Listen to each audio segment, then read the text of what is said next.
Who should look after the homeless after fires destroy Europe's largest refugee camp?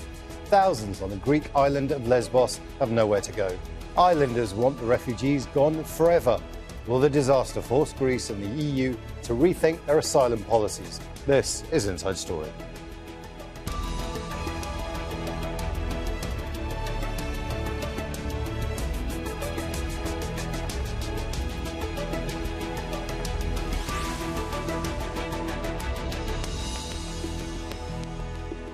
Hello and welcome to the programme. I'm Imran Khan. Thousands of refugees are homeless in Greece after fires destroyed the biggest camp in Europe. It was the first point of call for many asylum seekers hoping to start a new European life. The Moria camp, built to house 3,000, had 13,000 packed in and living in squalor. Greece's migration minister said the refugees started the fires deliberately to protest against COVID-19 quarantine rules. Health workers in Lesbos admit they've lost track of some of the 35 asylum seekers who tested positive to the virus. And islanders see a chance to be rid of the unwanted visitors once and for all. John Soropoulos reports. As you can see, Moria camp behind me, which has stood here for the past 8 years, is gone. It has finally been burnt to the ground. It's been the object of derision by media, by the people who lived here, by many of the NGOs who have served it and the aid organizations that have gone through here. It's finally gone. Its inmates, some 13,000 people, are now scattered in the olive groves and the hills around us. We can see some of them straggling back here today to pick up whatever belongings they can find that haven't been burnt by the fire that happened on Tuesday night and again on Wednesday night.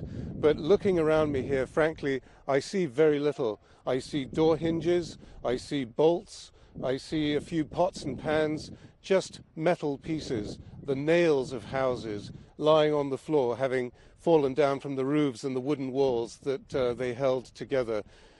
Nothing seems to resemble what it was. Nothing really looks like a hut or a chair or a table or a tree. It's almost as though we're on another planet. Everything has been reduced to its elements. This site, however, is where the government insists on rebuilding a new, secure, closed facility. The residents of Moria village, just a kilometre away from here, are absolutely against that, as is much of the island. They simply do not want a camp here anymore. The government says that is the wrong choice, that the islanders' resistance to such a camp is actually causing part of the problem. It has prevented the government from building a better facility. The refugees, however, are frankly agreed with the islanders. They want to leave too. This may now be harder than ever for them, because we're hearing that much of the paper archive of the asylum service that used to stand directly behind me here has been burnt. And that may mean that a lot of people are stuck here for months longer than they would be, because the records determining whether they would be granted asylum and allowed to move to mainland Greece or whether they would be deported back to Turkey are now gone, and many of those applications will have to start from scratch. For Al Jazeera Inside Story, I'm John Soropoulos on Lesbos. 2 Greek naval ships have arrived to house some of the homeless. The European Union is paying to transfer 400 children to mainland Greece. The leaders of France and Germany are working on a joint plan to accept some of the refugees. They will have unacceptable living conditions for these people in this camp on Lesbos. So I've been concentrating on moving people out of there. So we have gone from 25,000 migrants to 12,000 migrants now. We have moved out the majority of the unaccompanied minors. They are being relocated to other member states. And we are also supporting better facilities, proper facilities for the migrants.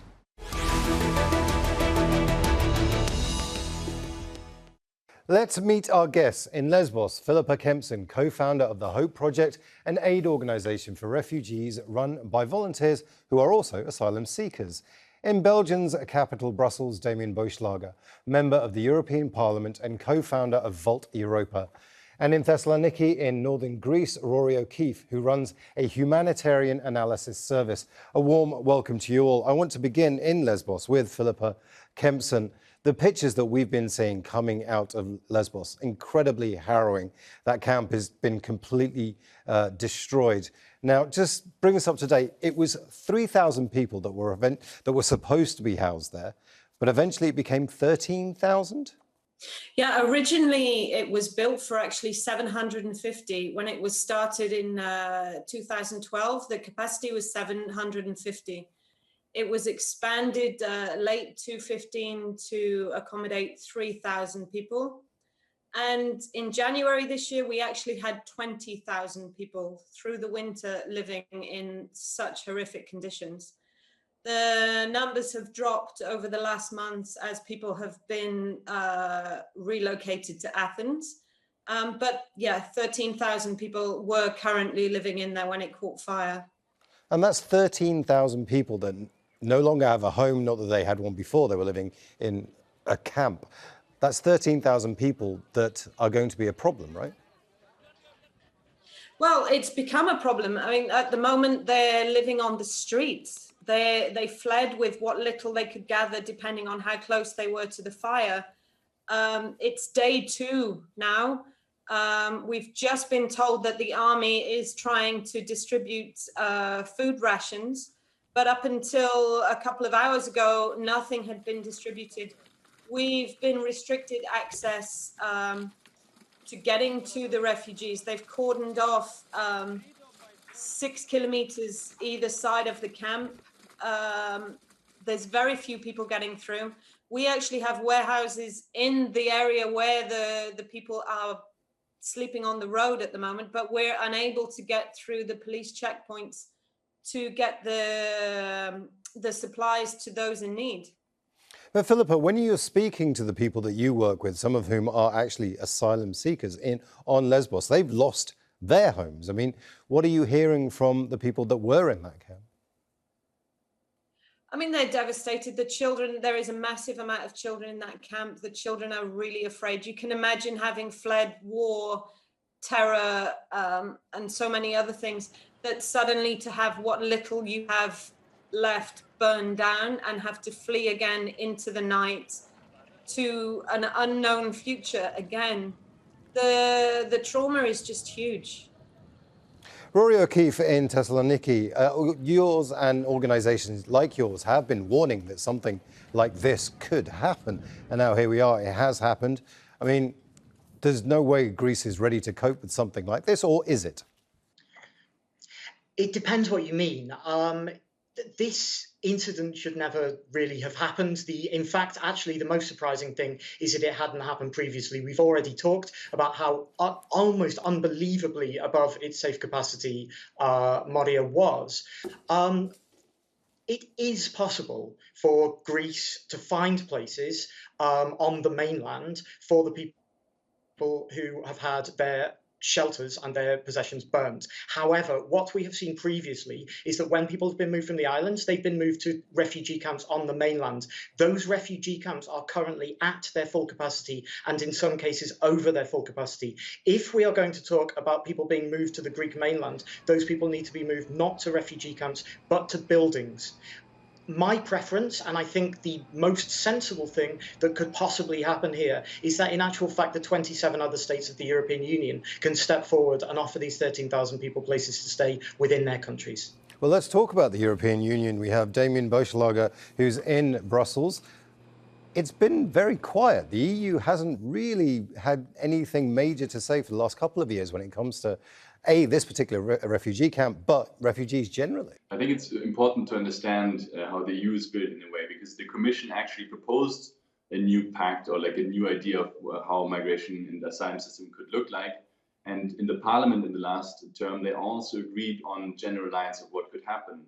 But it always failed to get through the actual member states. So the ministers of the interior at some point were not able to sit down on a table to discuss the topic anymore. And that's why we have such an inaction for such a long period of time. But it's not just inaction. I mean, you talk about the interior ministers there. It is a domestic issue for each country involved. Refugees, incredibly unpopular when it comes to domestic politics. That's absolutely true. But still, I traveled to Lesbos, and I also visited the camp in Moria, which now burned down a year ago, and the situation was already horrible, as Philippa has said. I mean, almost 20,000 people back then living in horrible conditions on the floor without any basic sanitation.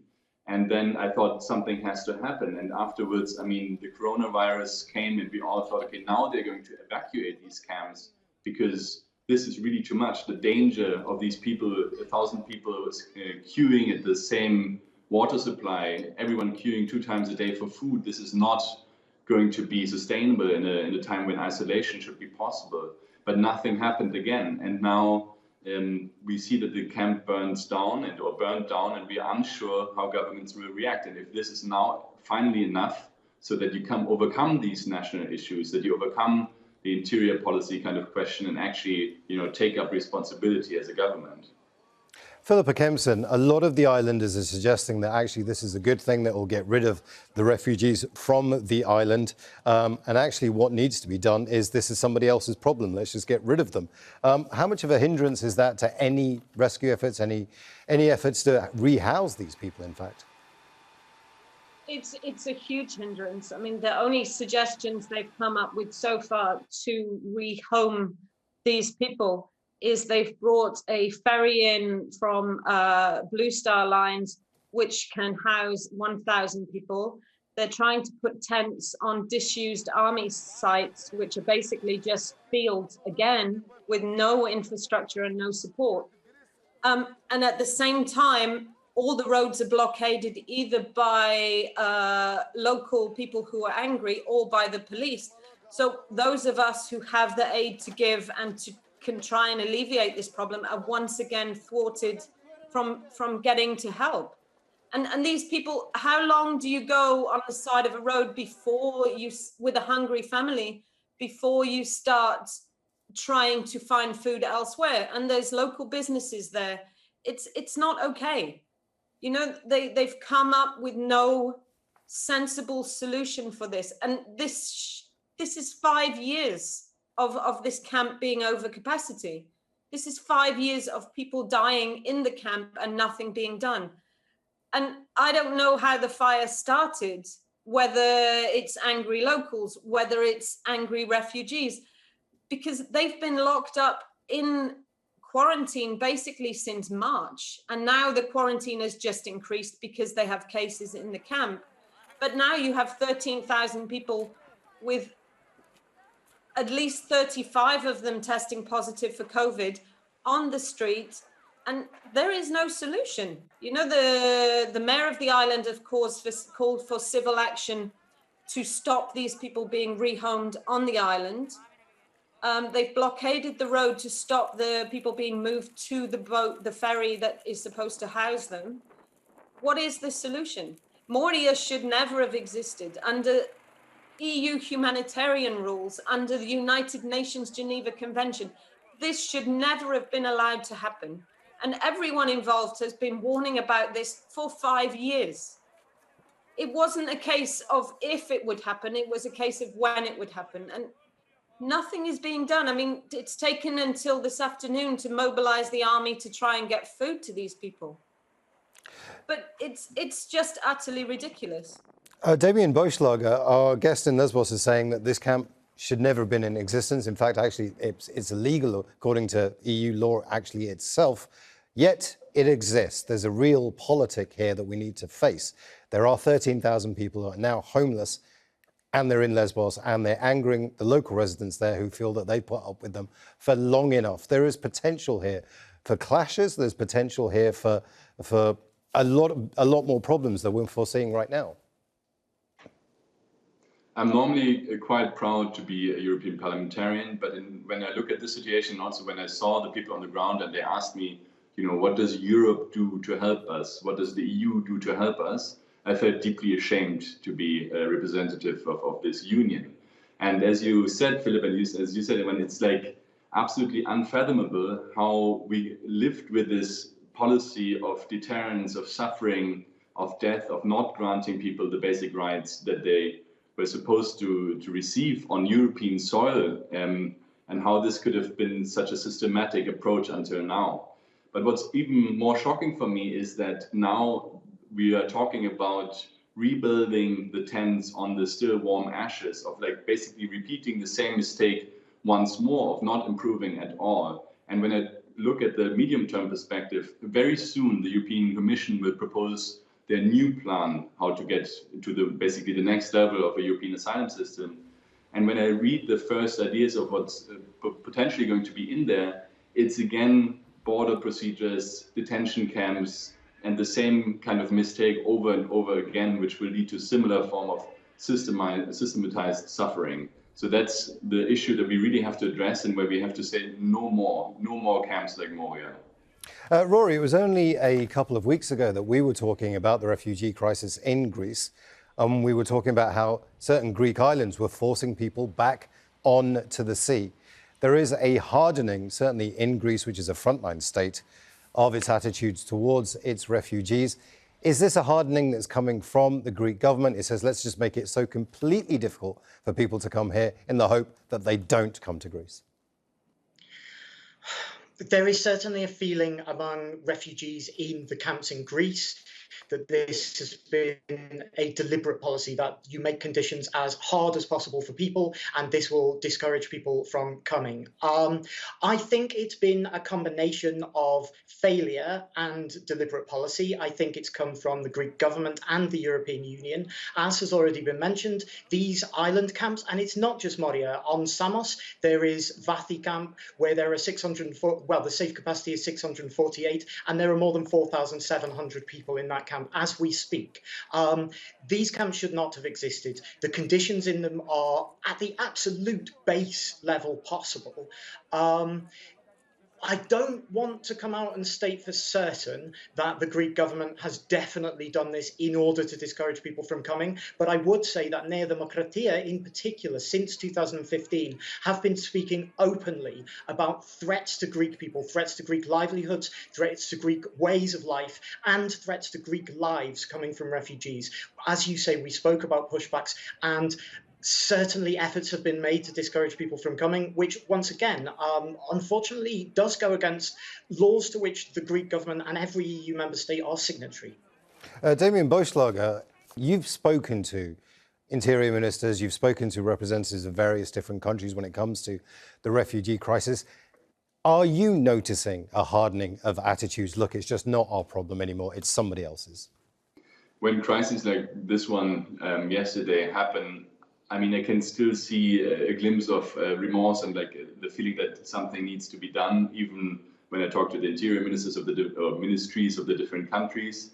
But even, I mean, yesterday, again, I reached out, and there's very often the kind of same, line that I hear, which is, yeah, we don't want to overstep. The Greek government needs to take care of this first. And then, yes, when we all have, when everybody acts in Finland to Bulgaria to, I don't know, all the EU member states, then maybe we can also do something, but only in a concerted action. And somehow this is the trauma of 2015, that they feel that, helping will already backfire and be negative. And as you said in the beginning, potentially, put more power into the hands of right-wing extremists, of populists. And it's really sad to see this game of hiding behind the other, again, between the Commission and the different member states happening, when you see that the tragedies of such a grand scale, I don't know if people really understand this, but if 13,000 people are in danger because there's a camp burning down that they live in, which is already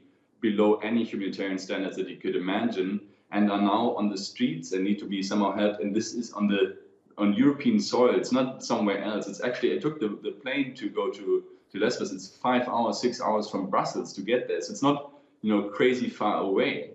And that people still believe it's okay to say, yeah, let's see who acts first and let's not take up responsibility. I think that's what makes me sad, and where I really believe we need to step up and also reach out to all of our governments to stop that.